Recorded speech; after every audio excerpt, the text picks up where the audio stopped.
so I don't know what happened. Nobody else was here. Was also Allstate has approved to pick and pay for church to not be canceled. That's changed their mind. Their access to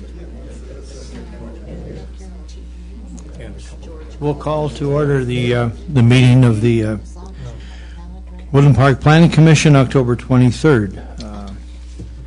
Ms. Riley, if you will call us the roll call and see. Thank you. DeVoe, Here. Watson, Here. Mattingly, Mella, Here. Probst, Rollinger, Here. Schrader, Stannard, Here. and Vogel. Mr. Chair, we have 6 members present, which is a quorum. If you would join us in the Pledge of Allegiance, please.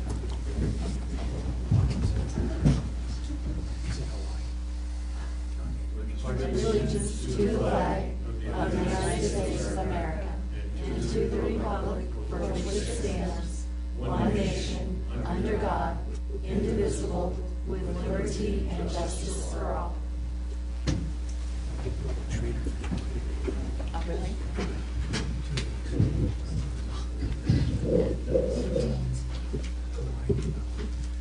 We're looking for an approval of the minutes of the meeting of October 9th. So moved. Second? All those in favor? Aye. Opposed, same sign. Minutes approved. We'll move on to item 4, request and/or public hearings. CUP 14-008, Bad Rock Auto Sales. Request for conditional use permit review and approval for development of a 15,022 square feet asphalt parking lot and associated site improvements for automotive sales in the community commercial zoning district. The property has a legal description of lots 1 and 2, Sunny Glen Retreat, subdivision, City of Woodland Park, Teller County, Colorado, with an address of 2711 Mountain Glen Court, Woodland Park, Colorado. This request is being made by the applicant, Mr. Garland McClung, owner of Bad Rock Automotive Powertrains. Yes, ma'am. Thank you, Chair. Good evening, Planning Commission. Tonight, as Mr. Chairman DeVoe just summarized for us, we have a conditional use permit request. Our applicant, Mr. Garland Mac McClung, is here this evening, and after my presentation, if you have any specific questions that I might not have answered or he can better answer, he can come up and address those questions as well. So this is for property located on lots 1 and 2 of Sunny Glen Retreat, and that is address 2701 and 2711 Mountain Glen Court. And currently, Mr. McClung is the owner of Lot 1 at 2701 Mountain Glen Court, which has the existing Bad Rock Automotive repair service located on it. And this request is for the development and use of an additional 15,000, a little bit over 15,000 square foot asphalt parking lot on the east adjacent lot number 2. And as once the approval is gained, there is a contract, and he would purchase that property and place that asphalt parking lot on that lot with the associated improvements. And then also as part of this use, the lot line that is between existing lot and lot 1 and lot 2 would be removed. That is a condition of the conditional use permit prior to operation of the auto sales. And in the community commercial zone, automotive sales requires a conditional use permit. So that's why we're here this evening, is to talk about this particular use. And if you look in your table of permitted uses, this directly relates to Section F, which is the automotive RV travel, trailers, and boats sales, service, and rental number 2. And that's where it tells you that it requires a conditional use permit. This next slide here is the current zoning for that particular area, as well as showing adjacent property businesses. And you'll notice that the pink color is representative of what we call community commercial zoning. The red color is our heavy service light industrial zone, and the light yellow is representative of suburban residential zoning. And you can also see by looking at this map that there is Mountain Glen Court, which is the would access both of these lots, and currently does provide access to Lot 1 and the existing automotive repair service, as well as to the right across to the south of that right-of-way, the Western Convenience Store in that area. This next slide here is an aerial view. If you were to fly over the top of this area, it gives you a bird's eye view of what it looks like. And as you can see, a couple things I want to point out to you is obviously to the west we have Highway 24, major right-of-way, and then here is the Sunny Glens, Mountain Glen Circle, Mountain Glen Court right-of-way. And you'll notice that the green rooftop is representative of the Western Convenience gas store, and then the existing automotive repair service is with the brown rooftop. The lot that is going to contain the parking lot is Lot 2, and that is adjacent to the east of Lot 1, and the parking lot would be placed approximately in this area. And another thing I want to just point out to you is this gives you a really good view of, you can see that ridge line, how there's an increase in grade to the east of this particular lot, as well as to the north of this particular lot. There is some rough terrain that goes to the north behind those areas, providing sort of a natural separation. And then there are also several rooftops that are representative of area residential properties to the north, to the east, and then to the south as well. This next slide here is representative of the current site plan that was submitted by our applicant, and a couple things that I want to provide you a perspective on. First of all, the bold black arrows are representing the swale and drainage that comes from the north down through the middle and just across the property line onto Lot 1, the existing auto repair service. And they do have an existing ditch with riprap that's in there. They'll be reinforcing that with additional riprap as part of the conditional use permit and review process. They have submitted a revised drainage report that was approved by the city engineer. And the other thing I want to point out to you is that we have a rather wide 30-foot ingress-egress that takes you off of the Mountain Glen Court right-of-way to the east of that lot, and the traffic flow will come in and move towards the north and wrap around and come out, or it could go around this way as well, but the exit will be to the west of that ingress and egress. And also want to point out to you that another aspect of this particular use is that they are providing 25% landscaping. There is native vegetation for a big portion of this lot towards the north, and then there is going to be right around 4,000 square foot of proposed additional to the east and to the north and also to the west perimeters of the parking lot. There's going to be additional landscaping provided. And I'll just point out to you that the proposed deciduous aspen trees that are going to be going in are representative of what looks like a cut pie here on the site plan, and those are placed variously along the perimeter to provide shade and proper landscaping. And then also there are going to be transplanted, sort of the flower looking bigger symbol here, are the ponderosas that are going to be transplanted in these areas. And then there are also proposed shrubs, which is more of this star-looking shape. And so you can see the amount of landscaping that they are providing as part of this use on this site plan. The next thing I want to cover with you is the parking requirement, and we take that straight out of our section 18.39. And in accordance with this requirement, the number requirement for parking spaces for this use, which we've slated under auto sales, rent, and lease, is figured at 1 parking space for every 600 square foot of usable outside area.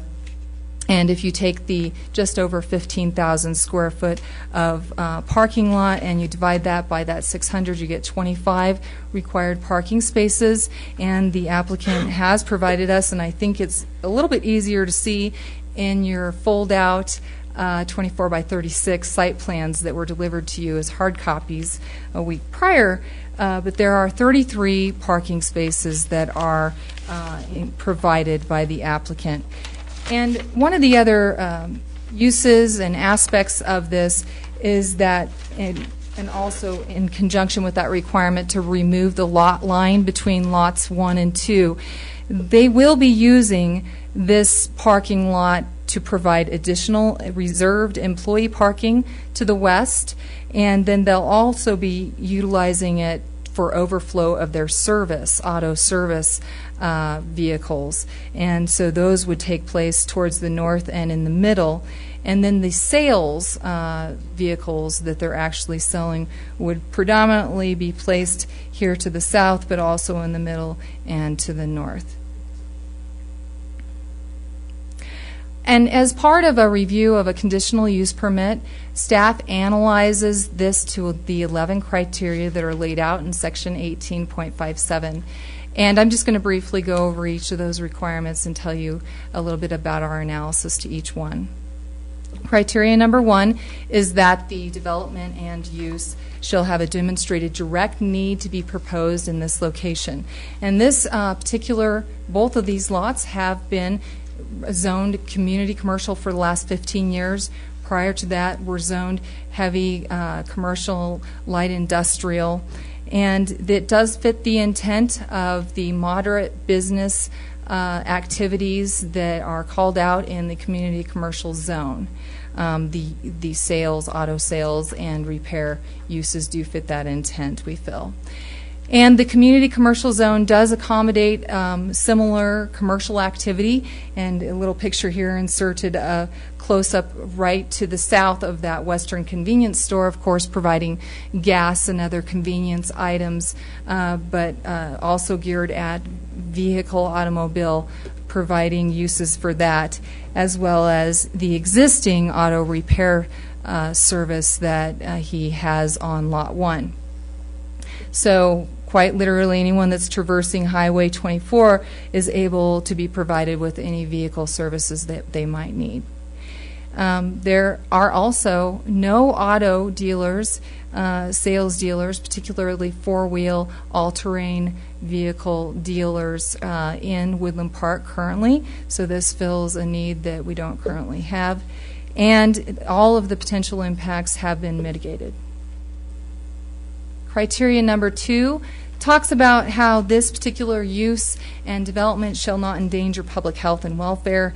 And we, as part of this review, it doesn't just end here with the commercial, with the CUP, the conditional use permit. We also require a commercial zoning development permit review that will again send this out to all the relevant agencies, including fire department, as well as city engineer and city inspector. And all of those entities have reviewed the site plan in its current state as a CUP site plan and have approved it so far. The criteria number 3 talks about this use and development not substantially injuring the value of vicinity property owners. And there are commercial properties that do exist to the south and the west, and also the drastic grade difference here provides a natural separation of the uses from the residences to the north and the east. And also remembering that this was a higher impact commercial light industrial zone before 2000. And this also, the applicant did ask for a review on vicinity effects from a certified residential appraiser, Mr. Michael Sperry, who stated that this change would provide additional parking for employees that's needed, as well as that the proposed change would look over present improvements that are already there. There was a public notification process that was undertaken in accordance with our code, and courtesy adjacent property owner letters were sent out. I think that was successful. I don't know, looking around the room, we've got quite a few public here, which is excellent. And so these things have been undertaken, and we did get one written response prior to sending out your packets, and that was addressing the snow storage and the snow removal and that affecting adjacent property, particularly to the south, across Mountain Glen Court, and then also the test driving of vehicles, and in addition to that, wondering about employee parking. And two of those items we have addressed in conditions. I'll let Mr. McClung go ahead and address those to you directly as well. Criteria number 4 is that the use shall be in harmony with the area with which it's located. Again, 15 years community commercial zoned, and this zone does accommodate similar commercial activity. We see that with the Western Convenience gas store, as well as the existing use with the repair service on Lot 1 as part of Bad Rock Automotive. And so also just to point out that a parking lot is a simple and basic use of a land that has some rough terrain located in it and directly around it. So it does fit well into this particular lot. Criteria number 5 talks about this development and use conforming to all city plans. This includes growth management, transportation, utilities, capital improvements, and downtown redevelopment. And the future comprehensive plan map does show this as mixed use, meaning residential and commercial. And so that's how the public felt that it would look in the future. It also supports the comprehensive plan guiding principle to sustain economic diversity and vitality. It's providing a use that we don't currently have with the automobile sales in the city of Woodland Park. And it's providing ample, the applicant is providing ample landscaping, a split rail fence to the south of this lot, as well as reinforcing the ditch for the swale drainage and installing sidewalk, curb, and gutter to the city specifications from the east property line frontage of Lot 2 to the west end of that property line. And just want to also let you know that as part of the conditional use permit process in 2005 that was undertaken, there was a fees in lieu of sidewalks that were collected at that time, and a portion of those fees will be utilized to connect that sidewalk and curb and gutter into the east curb cut of the existing driveway. So we'll bring it down to that area. Also on criteria number 6, conforming to all city regulations, and this relates to zoning, subdivision, utilities, building, and construction, as well as business regulations and engineering specifications. And the utilities director has looked at this and approved, as well as the fire department. They've approved the COP site plan, again remembering that we will see this once again as a commercial zoning development permit, and they will review it again one more time as part of that permit process.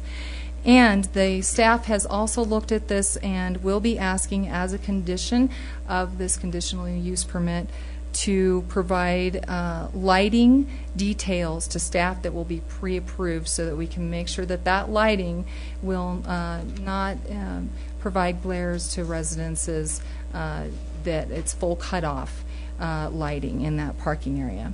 And also the new automobile sales business will be required to obtain and renew annually the city business license. Criteria number 7 talks about this use and development being designed, constructed, and maintained to accommodate on-site and off-site traffic that's generated. There was a trip generation letter. It was included in your packets as well. That was done by LSC, and it does talk about how this use will generate an additional 110 vehicle trips on the average weekday. And the city engineer did review and approve this particular trip generation letter and finds that this analysis was reasonable and logical. And this has also been sent out for review to Colorado Department of Transportation. Colorado Department of Transportation it was sent out a month ago, and we haven't heard back yet. And so I know that we will get a response from them. We have added a condition that states if there's anything that we feel is reasonable that needs to be mitigated that comes back from CDOT, that there is a condition that should be taken care of as a condition of this use. And also, one other thing on this traffic parking related is to point out that the applicant will also be utilizing the in front of Lot 1, a display area for a couple of vehicles. We want to just point out to you that this is called out in the table of permitted uses, that there's a setback of 25 feet. Just to let you know that staff does not currently apply that. We don't find that it's that we should be doing that, and that it's not working for the businesses to do that. So we are actually in the works of providing a code amendment to that particular display regulation. So you'll see that in the future. Criteria number 8 talks about how this proposed development and use will be designed and constructed to maintain appropriate regard to topography and any man-made hazards, streams, and environmentally significant features. And the parking lot is relatively flat. I showed you that in the aerial. The area where the parking lot is going to be placed is relatively flat. And the lot surrounding that to the north and the east has that increased grade, providing sort of that natural separation. City engineer did approve the drainage report, and the applicant is reinforcing that ditch that's going down between the two lots to make sure that it can accommodate that drainage. Criteria number 9 talks about the proposed development and use being designed, constructed, and maintained with regard to adequate water supply, wastewater disposal, solid waste disposal, air quality protection methods, as well as surface water drainage. Again, City Utilities Director approved the CUP site plan. Air quality is minimally impacted, and City Engineer approved the drainage report. Applicant, again, going to reinforce that drainage ditch between the two lots. Criteria number 11, somewhat redundant, but again talks to ensuring that the use will be designed, constructed, and maintained to not unduly increase the public danger of fire, explosion, and other safety hazards to the vicinity area. There are no safety hazards here. The fire department, again, has approved the CUP site plan. Criteria number 11 talks about the use and development may be required to provide architectural design schemas and other amenities, those such as not limited to fencing, landscaping, buffering areas, and other aesthetic enhancements as required by City Council. And this lot has been greatly enhanced. I think I showed you on the site plan all of the deciduous shade trees that are going to be added and landscaping that's being added, as well as the split rail fence that will be placed to the south of this lot. So we do feel that it meets all 11 CUP criteria, and the staff is recommending approval of the CUP for a 15,022 square foot asphalt parking lot and associated site improvements for automotive sales located in the Community Commercial Zoning District at locations 2701 and 2711 Mountain Glen Court. This use will also apply to Lot 1, Sunny Glen Retreat subdivision, after the common lot line shared between Lots 1 and 2 have been removed. This CUP is subject to the following conditions. prior to the issuance of zoning development permit for the commercial development addition of 15,022 square foot asphalt parking lot and associated site improvements, the applicant shall provide the following to the Woodland Park Planning Department. A final site plan shall be submitted which meets current city engineering specifications and incorporates all site plan review comments to the reviewer's satisfaction. A vacation of the common lot line shared between lots 1 and 2, Sunny Glen Retreat subdivision, shall be recorded prior to issuance of the commercial ZDP to construct the new parking lot. Final lighting must be pre-approved by staff prior to installation and be full cutoff dark sky to reduce potential glares to residences to the west, to the south, east, and to the north, and I'll make that correction. And in accordance with Section 18.33.080F of the Municipal Code. And number 2 here has been striked through, and the reason for that obviously is that since I put this staff report together for you and package, the drainage report has been approved in accordance with the new drainage criteria manual that was prepared by Mr. Locasio of Alpine Engineering. Number 3, the sidewalk, curb, and gutter installed along Lot 2 and within Mountain Glen Court right-of-way shall be paid for and completed by the applicant. The connection of this sidewalk, curb, and gutter from the Lot 2 property line to the eastern curb cut to the existing Bad Rock Automotive Repair driveway, approximately 60 feet, will be paid for by the city from pre-existing fees, a portion of the pre-existing fees in lieu of sidewalks assessed and collected by the city during the Lot 1 commercial development in 2005. Final signage must be approved and reviewed as a separate permanent sign ZDP by the staff, and upon completion of the new parking lot, all parking of employees along Mountain Glen Court right-of-way will cease, except for emergencies or unusual circumstances. Snow removal from this lot must be placed in the designated snow storage areas that are on the site plan that has been provided to you, and as indicated on the site plan, and not pushed onto or across Mountain Glen Court. And also CDOT's, Colorado Department of Transportation's, final review response is pending. Any comments received from CDOT that are determined by staff and city engineer to be appropriate for this project will be added as conditions. So staff is recommending approval. Are there any questions? Just Yes. criteria requirement number 5 on the last page. Always a little concerned we don't have definitions for things like unusual circumstances. So is anything specific you can describe in terms of denoting what those might be? You know, I don't have one in mind, particularly Sally, I think. have one. Yeah, I think Sally added on this one. Couple of unusual circumstances might be that he's having a business after hours or an open house, that then there's going to be quite a bit of parking needs on the roadway. Another unusual circumstance might be there's a water break and they can't get into their parking lot, so they need to park on the roadway. So it's really important that when you place a condition that is finite or so specific, that you also give yourself a little bit of flexibility for those circumstances that you can't really predict. And I think the second one you mentioned would fall in the category of an emergency if you have a. And the only concern I would have is that there's a mutual understanding of what an unusual circumstance is, so that the exception, which would be deemed unusual, doesn't become the rule.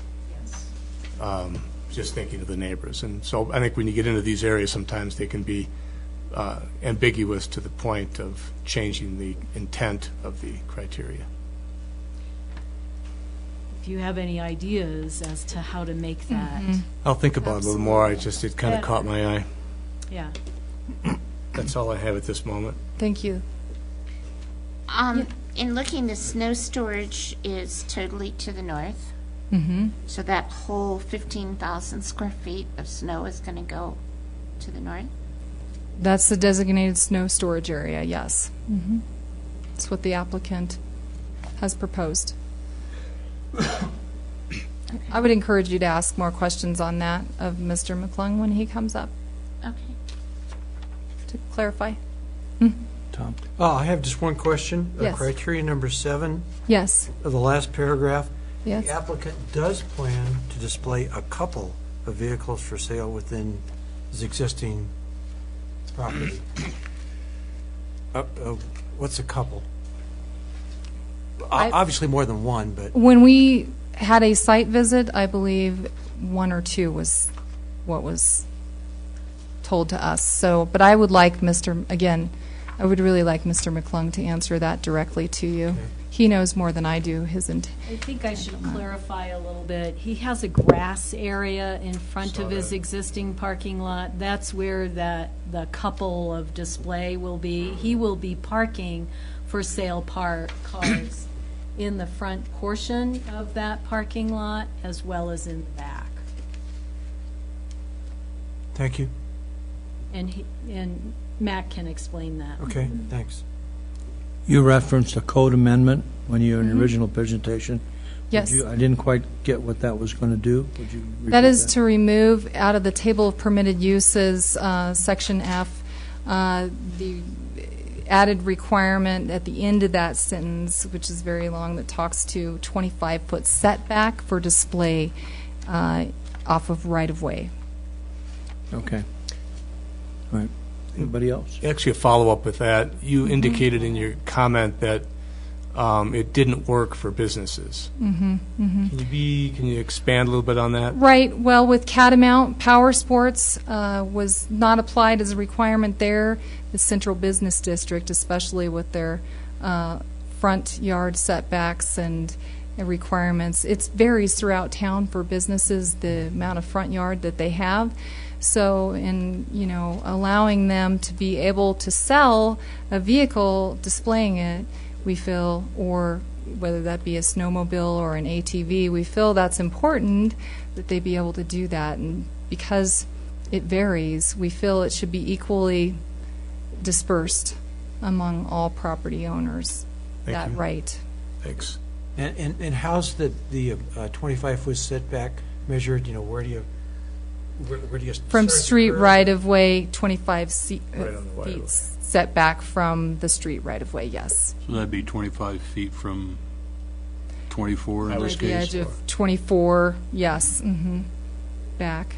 But not necessarily from the edge of the asphalt. There's oftentimes in that right-of-way, the asphalt is in the center of that right-of-way, and there's a street yard between the curb, the edge of asphalt and curb, and the property line. So there'll still be a street yard maintained. But those cars aren't going to be in that grassy area. Yeah. You see them now and then. We've got a couple parked out there. They're fairly consistently in that area Yeah. nowadays, right? And more than a couple not for on that. occasion. And you think of 8th Street or the motor car area down in the Springs, and how each of those dealerships, they put their premier Yeah. vehicles on the front and even put them Put 'em up up at in an the angle. air, and different ways to display them. And there's quite a big right-of-way there as well. But Mac's property line is, Lisa had a photo of his sign in the very beginning. His sign is on his property line. So it's quite a ways toward the road, the property line. And I can speak more clearly Sure. as well. Right, I'd like the applicant to talk to you directly on I don't like that. I mean, putting a car out in the grass?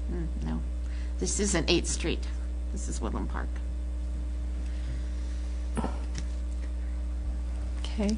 And are there any other questions that staff can address? Thank This you for time? now. Okay, thank you. For the folks out in the audience, just to give you an idea of what we're going to do, so kind of get a lay of the land. The applicant will come up next and present his presentation of what's going to go on. After that's completed and we have any questions for him, then we'll have a time for public comment. And that's the time for, I have two of you signed up on here. That doesn't mean we won't let somebody else come up and talk too. But we kind of bend those rules a little bit. Then we'll go back, the applicant will have a chance to rebut or have a rebuttal through anything that was brought up at that point in time. When that's finished, we'll ask any other questions of both staff and applicant, and then we'll go into discussion. But if you kind of know the way we're going to follow along, it's a little bit easier for you when we do that. Okay, so at this point, Mr. Klung, it's your turn. You would identify yourself and all that other kind of stuff. Hi, I'm Mac McClung, owner of Bad Rock Automotive. And yes, I'm trying to build a parking lot. My employees have been parking on the street for a number of years now, and that was never the original intent. I'm sure if you've traveled that area over the past 8 years, you've noticed that sometimes, especially in the summer, parking is a challenge. When I considered getting into auto sales, I knew there was no way that could happen without additional space. The lot behind me has been for sale since before I bought my place back in '05, and has remained vacant. As far as the exceptions for parking on the street, which seems to be a bit of a sore subject. One is my understanding that it is a city street and that parking on city streetways is acceptable. That's my understanding. Obviously, it's less cluttered if they're not on the street, which is my preference. Which is why part of, I don't know if we have the site plan up, the proposal shows an area specifically for employee parking to get people off the street. There have been a number of times people coming out of Western Convenience have had challenges making that turn for some reason. So getting them off the street is definitely a plus. The only, for instance, I can foresee where there would be a necessity to park on the street would be basically exactly what Sally said, for having a big event of some sort, such as business after hours. Be a very sparse, if you will, occasion, because with additional 33 parking spots, I don't foresee a reason to need to park on the street. The snow removal, yes, there is a storage area placed in all parking areas that are being built in the city. And as long as there aren't cars parked there, then that's very acceptable. Obviously, if the lot is full, the snow's got to go somewhere. The city, when they plow the street, puts the snow next to the street in the city's right-of-way of the street, which is where I have been putting the snow from my existing parking lot for a number of years because there was no other place to put it. It's in the ditch, it melts, and runs downstream. As far as the display area, yes, parking in the grass is not exactly my preference either. I am looking into a number of things. So far I've gotten bids for a stamped concrete that has kind of a flagstone look to it, with staining it, leaving it at pretty much the grade that it's at, to where it's not steep like you see on some Motor City parking lots, but it has just a slight grade to it, so that when people are traveling by, they can see the vehicles. I think I have a pretty good reputation with the city of when doing something, I try to keep it pretty classy. I've got a lot of time and money invested in this property, and it's going to stay nice as long as I have it. I've also gotten another bid for paver stones. not real fond of the paver stone, but I wanted to get that bid anyway, and I'm still awaiting a bid for actual flagstone parking area. I don't know if you've noticed some of, occasionally I'll have some of the Burma Shave signs sitting out front with service options available. CDOT came and showed me where their right-of-way or easement is, and where the vehicles are being parked is well inside that.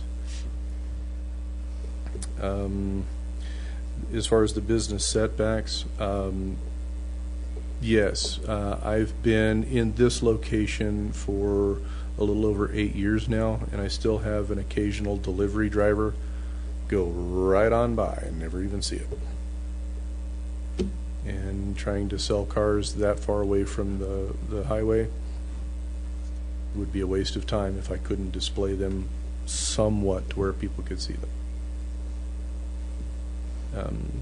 And that's about all I have. Questions? Mr. McClung, Yes, sir. how many automobiles do you think that you would prefer to display along the 24, on this As many as will flagstone? fit, Uh, quite honestly. 2, 3, 4, 5, 6, 8. I don't think you could squeeze any more than 5 in there. Okay, probably 5 or less. Yeah. Okay. And I noticed that, kind of a silly question, you propose to sell four-wheel drive and all-wheel drive used vehicles, Correct. no front-wheel drive or rear-wheel drive vehicles? or- I'm definitely not going to say I won't, but if you've lived in Teller County for any length of time, and if you don't have an alternative vehicle, you really don't want a two-wheel drive vehicle up here in the wintertime. So I am going to be focusing on four-wheel drive and all-wheel drive. Okay, thank you. That won't restrict him from adding front-wheel drive, which you've already had on your lot. Will it? No, this is for auto sales. I didn't want you to, Any kind of auto sales. couldn't do that. Okay, fair enough. Is a truck an automobile? It's a vehicle. Well, a pickup truck, Yeah. yeah. No, a John, dump you would truck. know. A Thank dump you. truck I'm not interested in. Understood. Thank you. Anybody else? Questions? At this point, subject to recall. Thank you. Thank you. We will now open up the portion of the meeting for public comment. The first one to sign up is Mr. Arnie Sparnans. If you'd like to come up and tell us where you live and all that good stuff. Will do. So Lisa, if you could put up the site plan, I think that would help. Oh, Give sure. an explanation of what I'm going to discuss here. Thanks.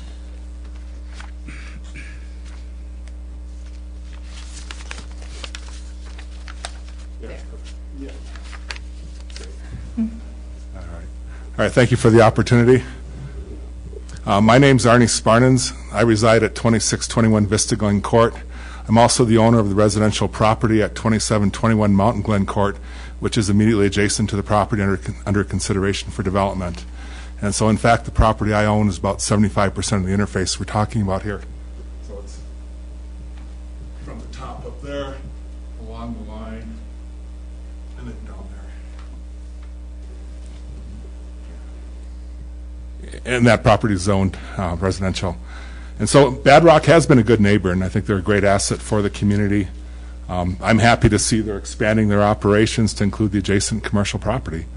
I fully agree with the conclusions. The parking lot's a simple, basic use of the land that fits nicely into the terrain, and it should be good for everybody. So, I fully support the conditional use to allow automobile sales, automotive sales, I think it also helps eliminate the vehicles for sale staged in the highway right away. Evidently, that's not the case of what's really happening there, so that's good. But it definitely will ease the congestion, the parking backlog along Mountain Glen. I was also pleased to hear the acknowledgement in terms of the last change in terms of amending the recommendation to also acknowledge that the dark lighting requirements also would be of impact to people to the north, to the east, and the south, and probably more so to those three areas than to the west across the highway. But anyway, one day, we do aspire to see a house built on the vacant land. We purchased this suburban residential lot with full awareness that the lot next door to us was zoned community commercial. And then just as we would expect to build in conformance with the city's zoning laws and building ordinances, we also maintain the same expectation for all development, being compliant with Woodland Park ordinances. And so the ones that get a little trickier, maybe not so well known by people as they're doing their plans, are there's certain special considerations when commercial property adjoins residential property. And this is where we just need to see in the design, that we've got conformance to the city regulations. The one thing, it's actually relatively small in terms of just kind of looking at what would be required from looking at the layout. But one thing that did surprise me was the parking lot extended so close to the residential lot line. I guess it's probably a matter of interpretation that you could leave it up to whether it's the developer, the planning commission, or the city attorney that makes the call what a yard is considered.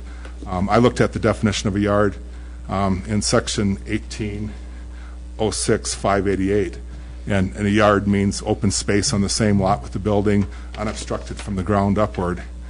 And so my question is, I'm not sure if I'd consider a curbed parking lot with stored vehicles for sale as unobstructed. And so the impact would be on the setbacks that you'd have off the lot line. So if we look at section 1821-40, for yards for community commercial development, it clearly specifies a side yard requirement of 15 feet, since the side yard abuts a residentially zoned lot, and a rear yard requirement of 25 feet. And so if you look at that, it's an angle, and so I'll leave it up to you to whether you determine it's a side lot or a rear lot. But let's just say, for the sake of the benefit of the applicant, call it a side lot, and that would be a 15-foot requirement.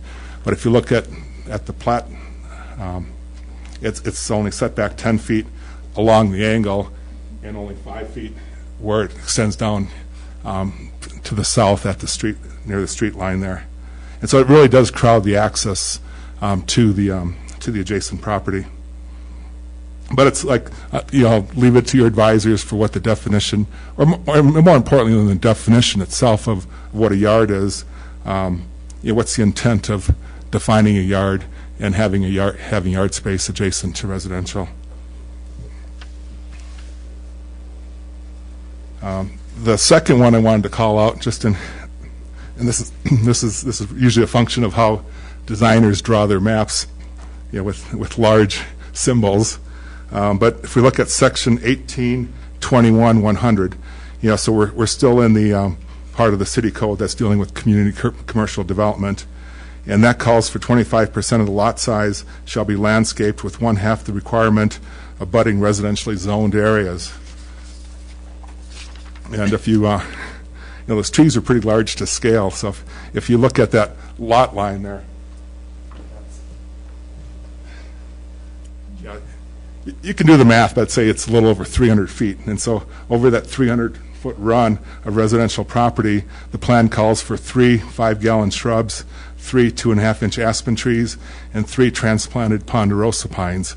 And so that's about 1 plant of, every, more than 30 feet. And so I think we need to revisit, the landscaping, and if it requires just simply adding some additional buffer landscaping to the to the side there. It is relatively barren on that side. It's not a rough terrain. It's barren land, and so the buffer piece becomes pretty significant. And then finally, I just wanted to call out one more opportunity, and we'll use that term there because I do want to see this go forward, and so Hope that we can reconcile all these items. Yeah, I like the concept of the split rail fence on the south side of the lot. But I think having a split rail fence on the side yard would provide more benefit, because if I look at the role a fence provides, one of the role, it keeps people from walking or driving into adjacent properties, and so the split rail design would work great. And I'm even willing to share the cost of putting a fence up on, along the lot line, and so I think that would help with the landscaping, help with the definition out there. But I think most importantly, because we've seen issues in those lower areas before, you need to make it clear to customers and to travelers, because you get a lot of travelers that come in through there too, that the adjacent properties are not an extension of the business. The adjacent properties are not open space, and I think by doing that additional fence, and of which I'm willing to work together with, so please take that off for under consideration. Yeah. So, just kind of in conclusion, I look forward to seeing the development proceed. It's consistent with the zoning and good for the community, and so thank you for consideration on the concerns raised. Thank you, sir. Bob Moran.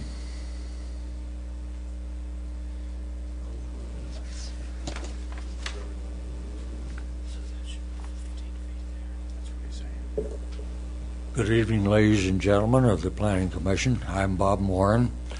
I reside at 2636 Vista Glen Court.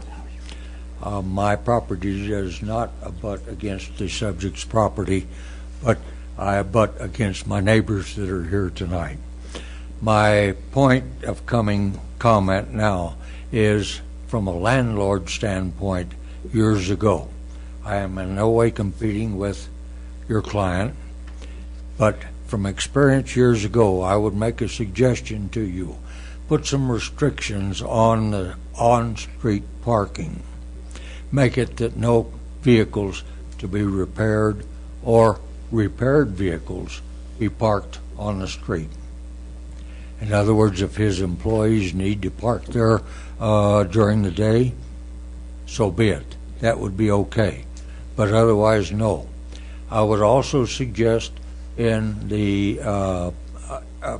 big parking lot that no vehicles classified as parts vehicles be parked in there, for one big simple reason. You're looking ahead to someday he may want to sell that property, and environmental rules will come into play and say, well, is there antifreeze spilled on this property, or has petroleum products been spilled on this property? So I would suggest no parts cars. That's my comment to you. Thank you. Thank you. Anybody else that did not sign up would like to come up and speak? What is it? Speak now or forever hold your peace? No, we won't enforce that. Come on up. She encouraged you. That's good. I saw that. Oh, my, we got two of them. That's good. I'm Harvey Brewington, and I reside at 2741 Mountain Glen Court. The only comment I have is Mrs. Kakir wrote a letter to be read. It hasn't been read yet. I was wondering will it be read? I'll read it. I don't have it. We'll read it. I think we all have it in our. I've all read it. It's in the packet. Yeah, we've all Yeah, received we've it. all had it. Yes, and we've all read it. TV audience.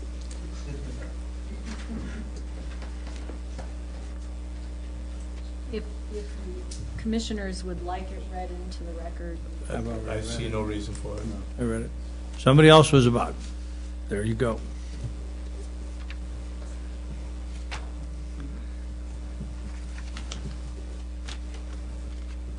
My name is Dennis Hughes. I reside at 2731 Mountain Glen Court. And I just have questions about making sure that they put a hard surface underneath the vehicles that they're going to use as the display area in front before they start displaying them. And I also have concerns about the snow removal that if they have cars parked, they're just going to park it back in the street, and I don't think that's what the city codes, but I could be wrong about that. And I wonder the same thing as the last speaker, and if they're going to be working on cars in the back lot or repair cars not of roadworthy condition. That's it. Thank you. Thank you. Thank you. Anybody else?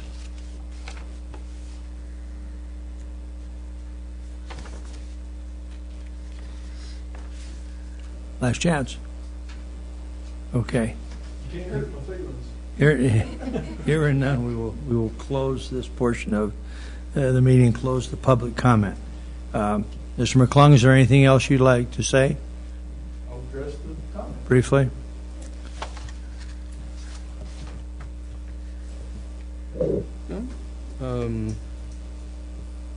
Arnie's concern about the setback, I'm not sure how big of a deal that is for the city. I'm vacating the property line between Lot 1 and Lot 2 anyway, 5 feet. I don't have a problem with that. The grade of the property directly adjacent to mine is really steep.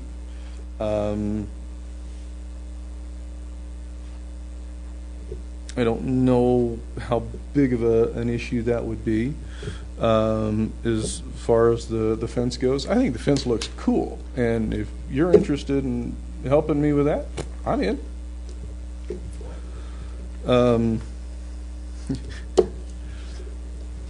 Been a long time since I worked with your son, but I know where your concerns come from. And I think just about everybody here that's been by my shop knows that there ain't going to be a broke down car parked on the street in front of my shop. One of my employees be digging my foot out of their hindquarters if I see that. I know. I know where it come from, and I agree. And you had a similar concern as Mr. Dennis did as far as working on cars in the back lot. I have spent an excessive amount of money on equipment that's not real mobile. My technicians are paid on commission, so they use that equipment extensively to help in their productivity. I don't think any of them is going to want to drag their toolbox out of the shop, down to the street, up the street, I'd hate to push one up the street, and into the parking lot to work on cars. No, I don't believe that's going to be a concern. The display area, yes, that will be a hard surface. I believe I mentioned earlier, I'm looking into the stamped concrete for the flagstone look, as well as staining the concrete to give it the flagstone look. And I'm also comparing that to actual flagstones to see which is going to be more cost effective. But yeah, it's going to be a very hard surface without undue concern of sinking. And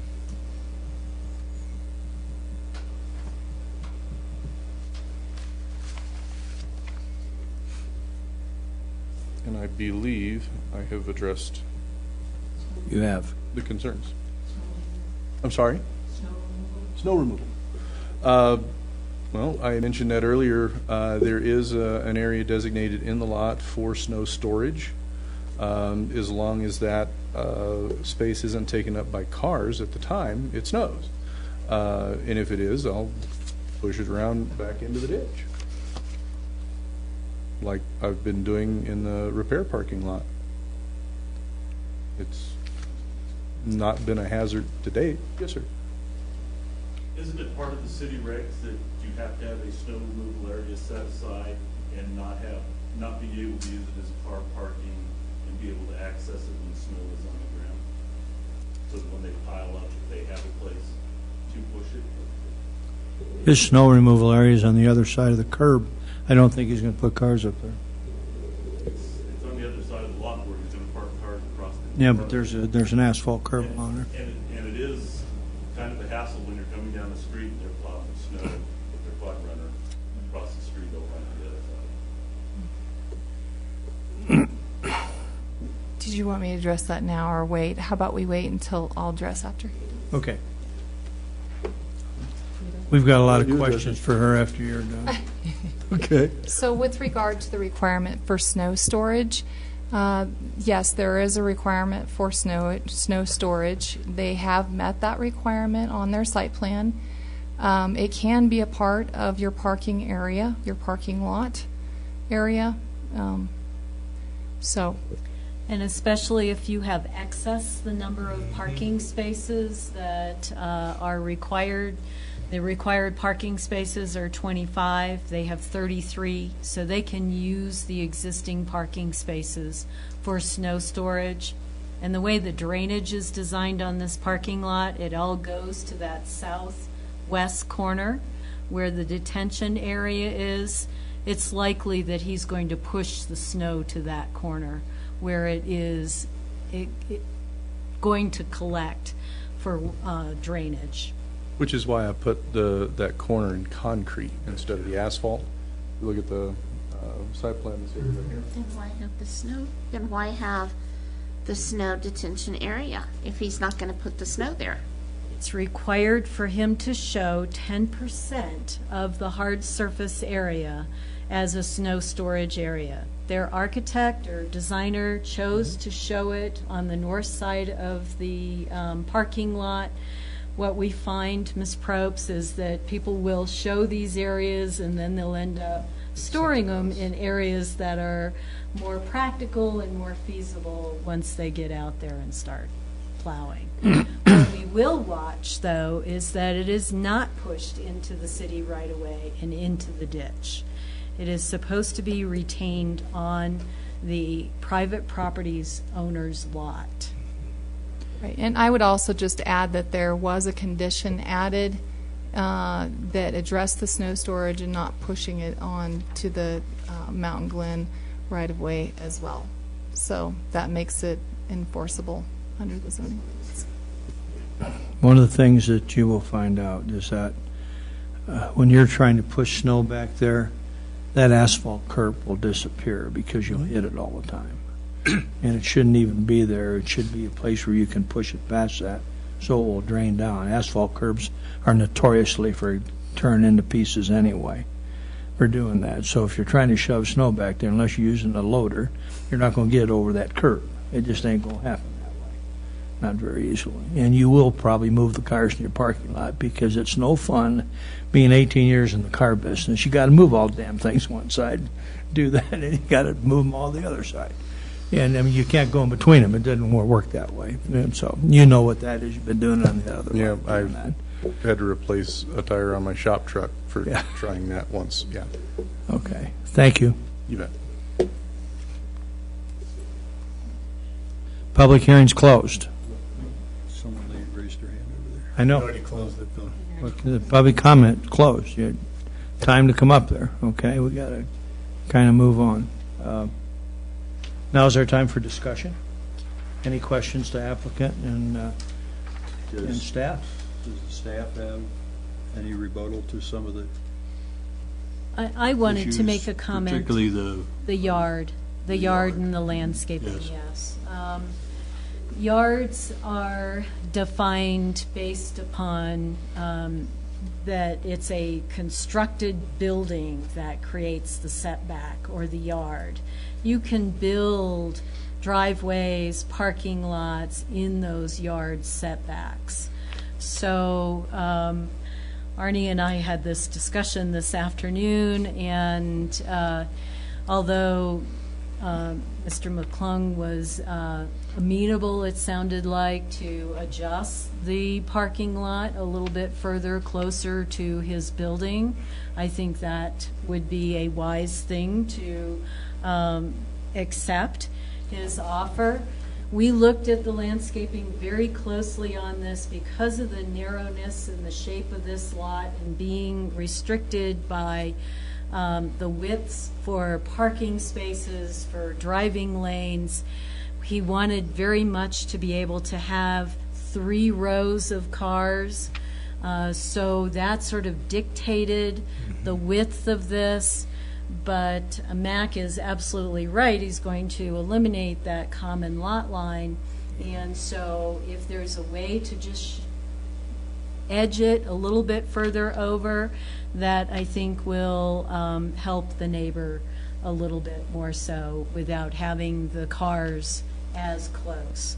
We felt due to the terrain and that there's so much land to the north that there was ample buffering and space for the majority of this lot, and that it was really challenging to be able to put these 3 rows of parking of cars, get 33 spaces on this site without compromising the value of the land to begin with.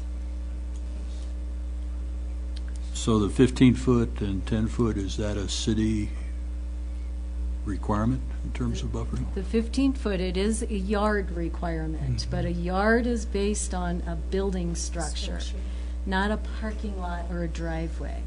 If you drive around town, you'll see a lot of residential areas where they've paved a concrete pad side of the house. It goes up, in that case, 5 feet of the lot line on the side, and then they park an extra vehicle in it. That's absolutely permitted in the city of Woodland Park. And that's considered the ground at that point, because it's just a pad you poured instead of grass there. So that he does comply, but he's agreed to do it. Then Mr. Sparnage and you can work that out and price the 300-foot fence before you guys both agree on it. They've gone up a little bit. Okay. Okay. More discussion, folks. Any questions? I do. I'm still hung up on the cars being out front in the grass. Yeah. He said he's going to fix that. Well, a pad is a pad. You're still in the middle of the grass. You know, if it's not maintained, it's going to have... We're doing auto sales for the parking lot, correct? For this new parking lot? Yes, for this new parking lot. That is... And the existing parking lot. The lot line so is it includes the autos, or the repair facility. Correct. So it's the whole one thing. Correct, because he's vacating the lot line between the two in order to be able to also sell cars off the entire site. Okay. And then in the paperwork, it did say a couple of vehicles, and now you're saying 4 or 5 or however many he can get out front. That's quite a bit of difference. I think it would be helpful to come up with a number. I don't think that's fair to him. A car dealer puts enough cars in there to sell cars. If he's going to have a car lot and he wants to have 25 cars there, he just gives up space for the other cars. He can have 25 cars. There's no restrictions of how many cars you sell. Hopefully he sells more than he's anticipated. That's just the way business works.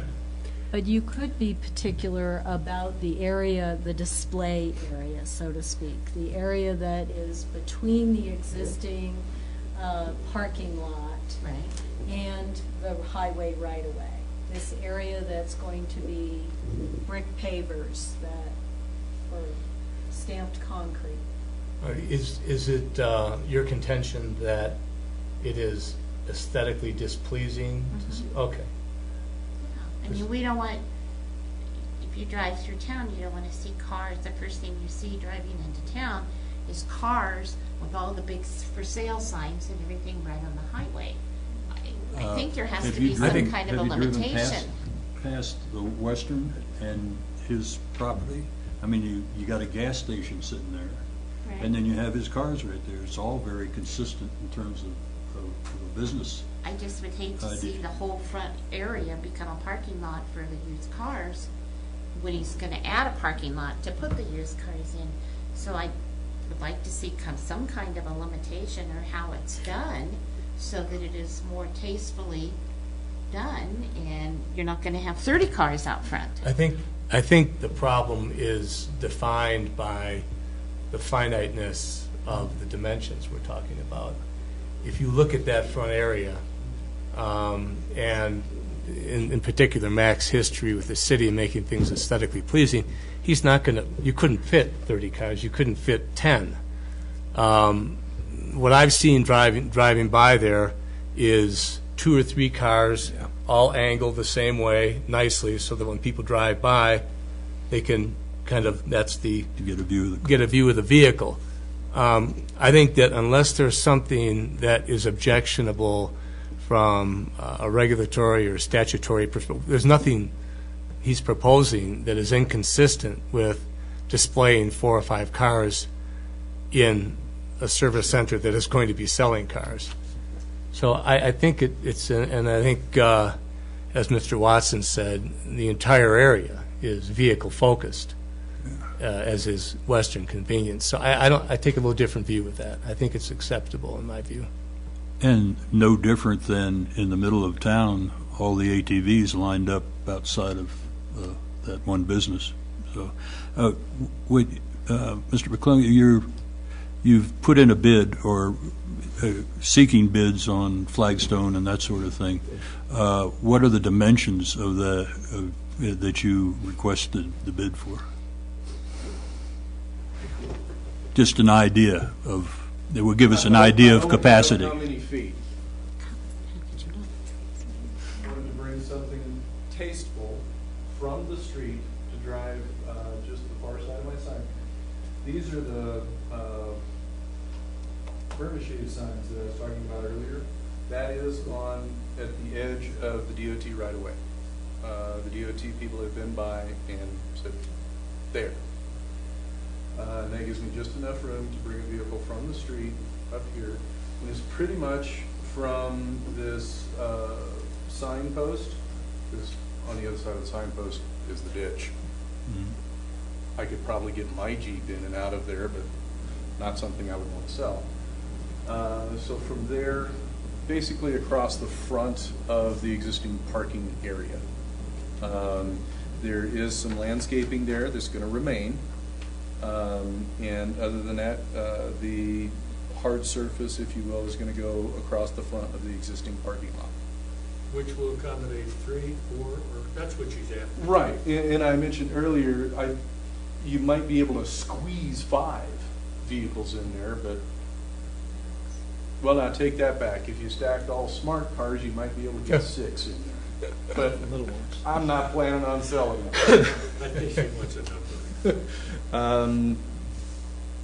What number would be acceptable to you? Well, I don't know. I don't know how much space is required for each car. I would not want to see more than 5 at all. Like I said, I don't think I could squeeze more than 5 in there to start with. Depends And if on I the could, size then of nobody the could see them vehicles. because it would just be all crammed together. I'm happy with 5. We'll make that as a condition. We make it a condition because I think it puts the limits there, and it's going to be particularly for the people that live up in those subdivisions. You know, it would be more. I'm happy with 5. One And I'm aware, or I understand that the city has rules against the big banners and balloons and flyers that some of the car lots down in the Springs use to catch people's attention. I'm not interested in using those anyway. I think it looks tacky. Good to hear you say that. One of the things that you'll end up doing is putting some kind of a surface there. Yeah. That when we get 6 inches of snow, you'll never back up on wet grass. That's good. So you're going to have something there anyway to get the car backed up. Or Exactly. if you got to get a foot of snow off of that, shoveling snow on grass is just not fun. So you'll figure out something that you'll get I'm some too old for traction that to be anyway. able to back them up and get out of there. Yeah. In looking at the site plan, the large site plan, it appears there's right around 60 feet of frontage there. Oh, Okay. okay. So I don't know if And that- how wide is a pickup truck? helps you. You probably know, I have no No, idea. 60 feet's not going to handle more than, you got to be able to open the doors on both sides of the vehicle. Yeah. 5 car, you couldn't get more than 5 cars in that. That's And he's just- going to want to the angle standard them so parking that people spot's can 9 see feet them. wide. Right. Yeah, that's a good point. But if we make that as a part of the Let's see, 5 They vehicles. can condition, absolutely. then he cannot put more than 5. And I'm He's fine got a with that. side lot over here, he can put them on that too. Right. Or he can Yeah, make them and too the deep. existing parking lot, the idea I have, once all of this does come to fruition, seeing as to how I'll have the additional parking for the repair facility, which has been a need for some time, the front, or the portion of the existing parking lot closest to Highway 24, I'm anticipating using that for sales as well, and then putting the additional repair vehicles in the back lot. Okay. Any other questions? Of anybody? I just drafted a little condition for this, so to add a display area to the site plan. That way, he will identify exactly the area on the site plan and how it will be improved, stamped concrete or something of that nature. Good. That will not exceed more than 5 display vehicles at any one time. Is that okay? I'm good with that. Does that work with you? Yeah, I'm okay with that.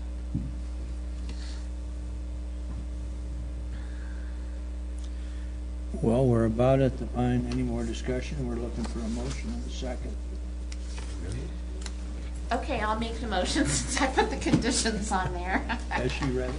As she read, I would make a motion to approve CUP 14-008 with all of the conditions that have been included. As With- amended. As As amended. amended. As amended. I'll second that. We have a motion in a section. Any more discussion? We call for the question. Thank you. DeVoe? Yes. Watson? Yes. Mello? Yes. Probst? Yes. Rollinger? Yes. Stannard? Yes. Motion carries 6-0. Thank you. You have your chance to come back to the city council, and it is Groundhog Day too. Is this will take place again? What date? Do we know when it's going to council? First reading is November 6th, no public hearing during that time, and then it's the 20th, I believe, November 20th is the public hearing. Yes. The city historically kills the second city council meeting in December. Well, this is November? November 20th. You're okay. We're fine. Before Turkey It's Day. it's the week before Thanksgiving. So that's the time to come if you want to get up and talk about it again, will be that 20th date. The first reading is just saying that there's no discussion, there's nothing will be done on that, it's just formally getting it into as a motion, that's all. Anything else? Thank you for coming. That's the only thing we had on the agenda tonight. We'll go to reports at this point. I have none. Anybody else have anything you want to talk about? No. No, sir. Anybody know the Broncos score? Planning Director's report? I do have a couple of things to share. If you'll take one of these and hand them down, these are a very interesting report that talks about 7 immutable rules for successful tourism. I think you'll enjoy reading this. It really is for successful downtowns.